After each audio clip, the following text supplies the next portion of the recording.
خیر د ټولو نه پیله د ایس ایچ او د ملک ته وایي چې I see get out. مطلب د دومره تعلیم کړی دی چې ایس ایچ او جوړ شوی دی خو دته دا پته نه لګیږي چې دا آی سی ګیټ اوټ دی او که آی سی ګیټ اوټ دی او یار کوم کسان چې دا کمنټ کوي چې یار دا خو فلم دی په دې کې یو غلطیانې وي نو هغه ته زما دا جواب دی چې د ویډیو په اخر کې ما د غلطۍ والا پارټ په اورجنل انداز کې پرېښی که دومره تکړه نو په هغې کې مسټیک راوباسه او یار دلته کې زمری په تماشې باندې ډزې کوي تاسو د دې بلوډ ته وګورئ دا د اوسپنې دی او که د ربړ دی او بیا چې کله ګولۍ دې ته ورسېږي تاسو د وروستو برجو ته وګورئ دا په ګولو مکمل سوری شي خو چې کله زمری خپل رومال راخلي نو بیا خو برجې بالکل روغې وي او شهزادګۍ چې رامنډه وهي نو سور چادر والا ښځه دلته کې ولاړه وي خو چې څنګه د کیمرې انګل بدل شي نو بیا خو هغه د دې ځای نه غایب وي او دلته کې شهزاده لکو خان ته وایي چې ما پرېږده نو یار لکه ته خو پرون د دوبۍ نه راغلی که نه تا دا لکو خان چېرته لیدلی او څنګه یې پېژنې او یار دې پولیس والا دپاره خو یو لایک پکار دی دې غریب خو داسې سترګې راوښکي ته به دا ټول ډایلاګ هم دا وایي او بیا چې کله دې شهزاده پرېږدي نو ده سره خو په لاس کې هېڅ هم نه وي نو یا لکه ته ډمخانې له راغلی او که چاپې له راغلی وي څه خو به دې ځان سره راوړی وی که نه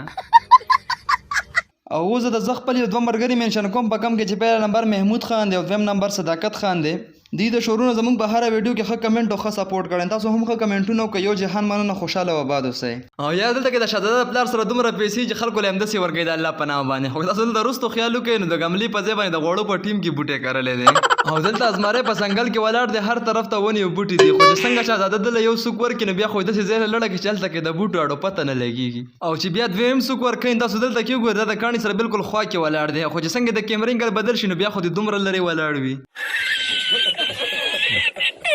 او په دې پاټ کې جناب شهزاده بېهوشه دی او هلکو خان ورته په مخ باندې اوبه ور واچوي خو یا لکه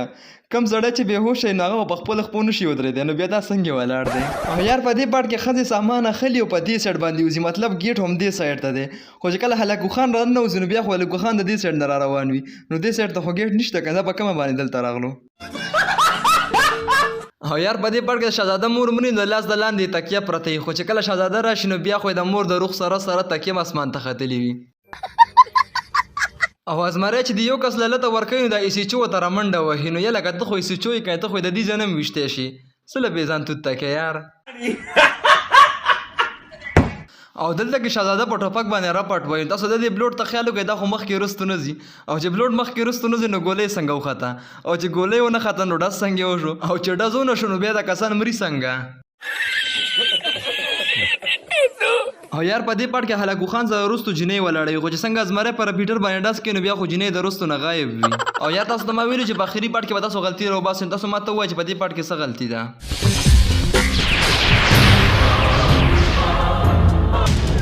قربان الله هر کله کا ډول ډنګ